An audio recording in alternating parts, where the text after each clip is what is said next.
Buenos días, mi nombre es Lorena del Pilar Muñoz del Campo, soy experto senior en finanzas sostenibles, cambio climático, economía verde y circular y trabajo en la región latinoamericana apoyando a los gobiernos, los estados y las organizaciones en implementar políticas sustentables. En la actualidad estoy trabajando para el Programa de Naciones Unidas para el Medio Ambiente.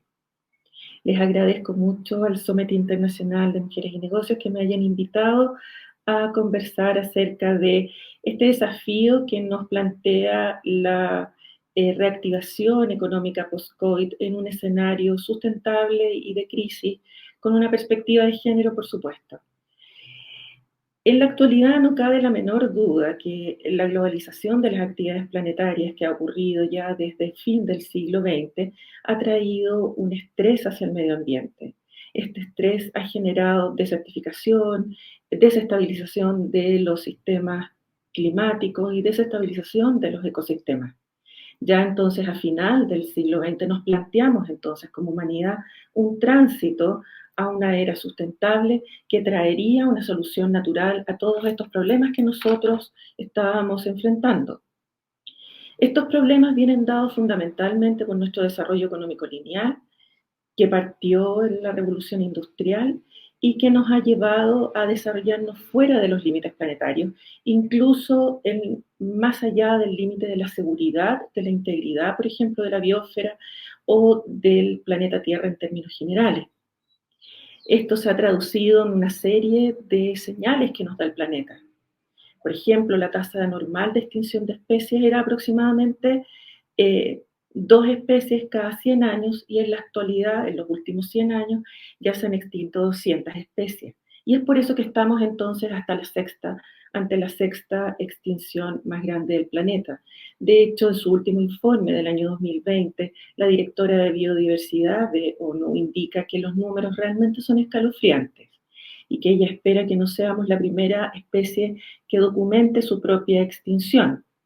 IPCC, en el informe que entregó pocas semanas antes de que se iniciara la COP26 en Glasgow, indica que se espera que el 1,5 grados Celsius, que era nuestro intervalo de seguridad en términos de incremento de las temperaturas del planeta, se alcanzaría hacia 2030 en lugar de 2040, lo que nos pone un pie de alerta y un semáforo en rojo respecto de las acciones de cambio climático que tenemos que emprender para no alcanzar los 5 grados Celsius que marcan la extinción en el año 2080. Es así que las temperaturas del planeta se han incrementado en los últimos siglos en aproximadamente 1,2 grados Celsius y en Chile en particular nosotros tenemos un incremento significativo de las temperaturas de nuestro país que se ha traducido en los problemas de sequía que venimos enfrentando desde ya hace 10 años y con el cambio del sistema climático que nos afecta. Nosotros somos un país altamente vulnerable al cambio climático.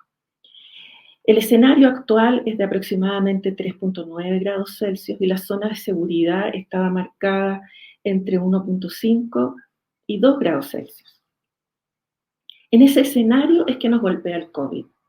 Vemos que estamos peleando este round contra la pandemia con un enemigo más poderoso que está a la espera de entrar al ring, que sería el cambio climático.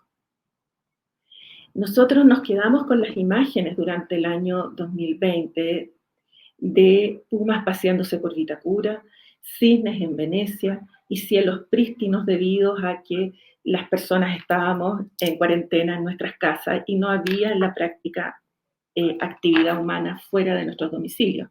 Y eso dio un pequeño aro, un pequeño aire a la naturaleza para que la naturaleza empezara a recuperar pequeños territorios. Sin embargo, no tenemos que engañarnos en términos de que efectivamente tuvimos un breve impacto positivo durante el 2020 que no ha continuado durante el 21.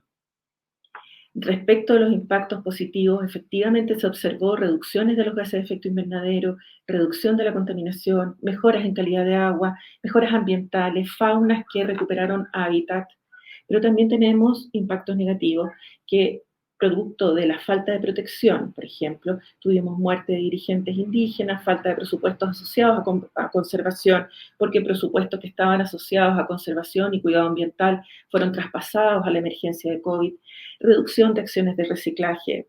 Yo que reciclo en mi casa no podía ir a la punto de reciclaje.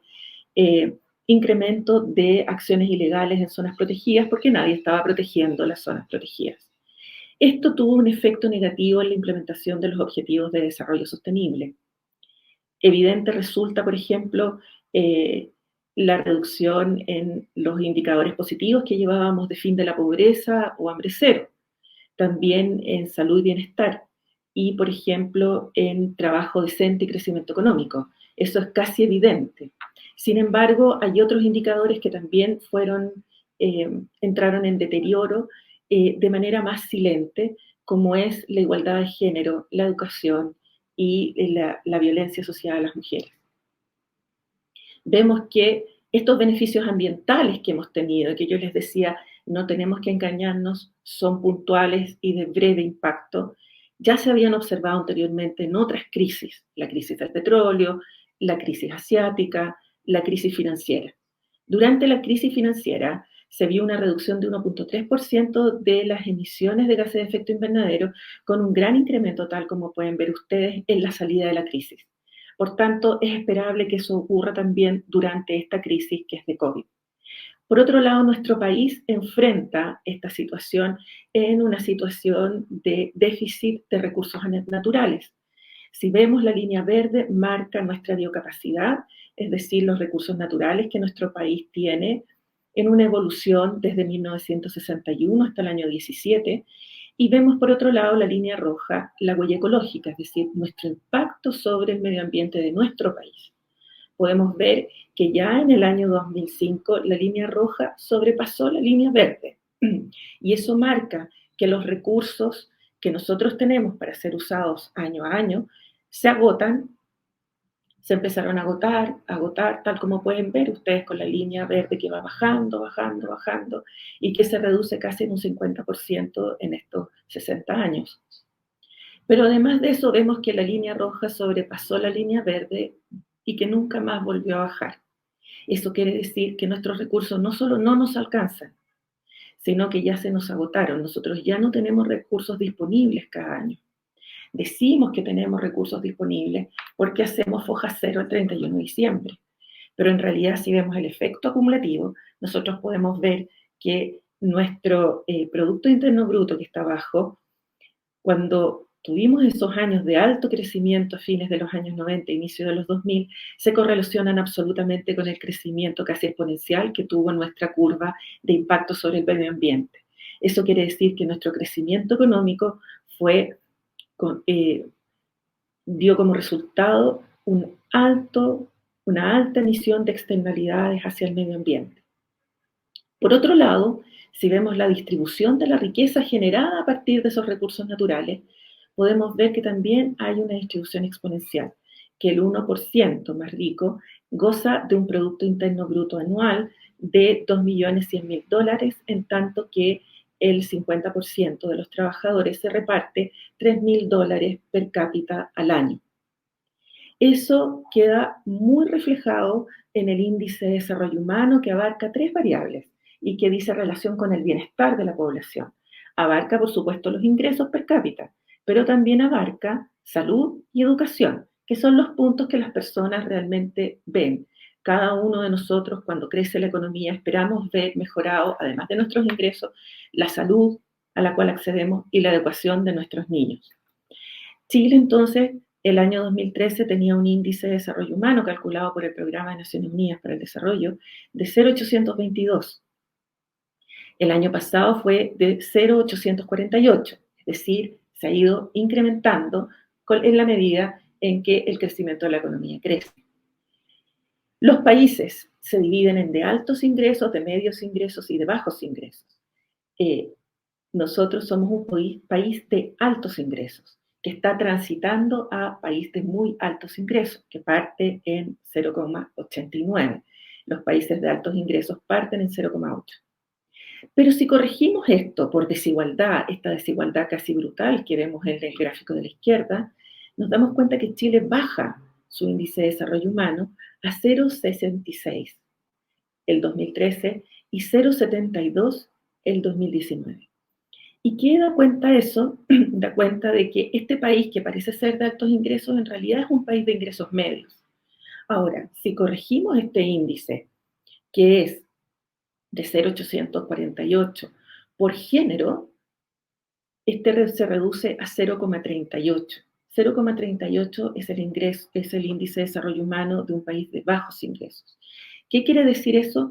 Que nosotros en Chile no tenemos dos países, el país de la gente que concentra la riqueza y el resto del país.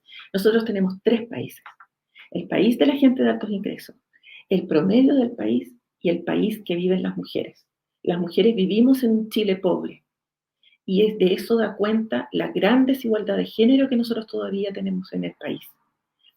¿Qué nos muestra esta pandemia? ¿Qué nos enseña? Nos enseña muchas cosas. Nos enseña que los problemas y los desafíos globales resultan globales y no distinguen zonas geográficas, no distinguen fronteras, no distinguen países, no son detenidas ni por montañas ni por océanos. Que los problemas globales, además, requieren medidas a nivel gubernamental e individual. Todos tuvimos que cambiar nuestras conductas individuales para poder superar este problema.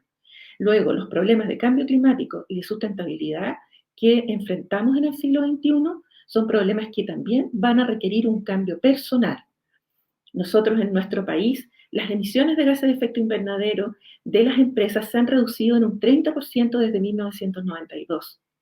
Y las emisiones de gases de efecto invernadero de la población, o sea, mías, suyas, de todos nosotros, se han incrementado en 50%. Eso quiere decir que nosotros como país, que somos el emisor de gases de efecto invernadero más importante de Latinoamérica y el país más rico de Latinoamérica, tenemos que hacer cambios de comportamiento y de cultura. Por otro lado, ¿qué nos enseña la pandemia? Que es posible el multilateralismo y se pueden tomar medidas muy rápidas a nivel global. Uno de los puntos que siempre se esgrime cuando uno está tratando de implementar políticas sustentables y políticas bajas en carbono es que todo esto es muy complicado y que se requiere de mucho tiempo para implementarlo. Pero en realidad pudimos implementar cosas muy rápido en el tema de la pandemia, que es mejor prevenir que curar, aunque suene de perogrullo, y finalmente, que las soluciones vienen de la ciencia y que entonces necesitamos más ciencia y tecnología. Nosotros le pasamos $1.000.000 a un jugador de fútbol y mete muchos goles, pero eso no ayuda al cambio climático ni a la sustentabilidad. Y si le pasamos $1.000.000 a un equipo científico, nos pasa una vacuna contra el COVID, y eso sí es útil a la humanidad. Por otro lado, aprendimos que nadie va a estar a salvo hasta que todos estemos a salvo. Luego no podemos esperar que tal o cual país haga medidas contra el cambio climático o la sustentabilidad, porque este es un problema del planeta. En el post-COVID necesitamos repensar nuestro modelo económico basado en un alto apalancamiento ambiental y social. Nuestro modelo económico en Chile tiene un impacto ambiental importante. Tal como pudieron ver ustedes, nosotros estamos utilizando 2,5 planetas al año para generar $51.000 de riqueza per cápita, en tanto que Francia, por ejemplo, usa 2,8 planetas y genera el doble de riqueza per cápita. Eso habla de una ineficiencia en el uso de los recursos naturales. Un tránsito entonces al desarrollo sostenible se hace indispensable y eso necesariamente va a implicar un costo, que es el mismo costo que todos pagamos cuando vamos al doctor, te subes arriba la pesa y te dice que tienes que pesar 20 kilos menos, cosa que tú no has tenido hace 20 años y que tienes que el azúcar, el colesterol o la presión. Pero una vez que uno ve la parte fea, viene lo bueno. Uno implementa lo que le dice al médico normalmente y está mejor. Aquí es lo mismo. Nosotros hemos venido generando una deuda con el medio ambiente y con la sociedad. Y llegó el momento en que el medio ambiente nos va a cobrar con intereses y multas. Porque este crédito nosotros lo tomamos sin plazo, sin saber cuándo nos iban a cobrar ni cuánto. Y nos empezaron a cobrar.